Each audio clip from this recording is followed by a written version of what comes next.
Hi there, if you're new here, welcome. My name is Sarah Janik. I'm a psychic medium. I'm also a hospice nurse, and I love to talk about all things grief, spirit, the afterlife, and help you to see that we are so much more than just the physical, right?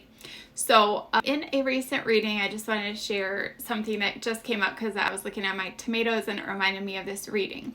So in this reading, I was connecting a lady to her father in spirit.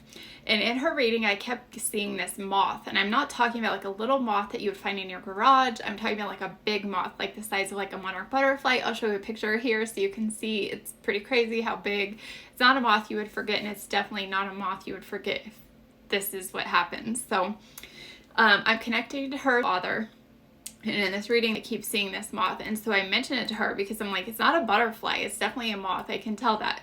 And she just laughs because we're talking about how much he loves to be outside and gardening and all this stuff. And she said, oh my gosh, my father, one day we were out in the garden together and he told me, so he always used to have these little hornworms on his tomato plants, right? They're super pesky, trying to eat his plants.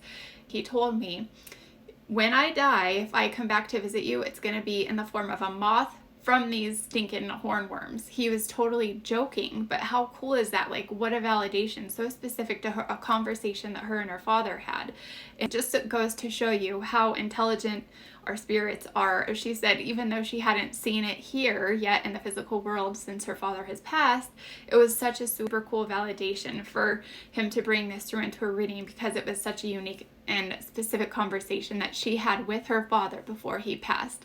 So he did come back to visit her in the form of a moth in her reading, not in the physical world yet, but I did tell her to keep an eye on that. So our personalities definitely follow us into the afterlife, and it's just super cool, right, to kind of have that peace of mind and knowing that our loved ones are okay and they want us to have that validation.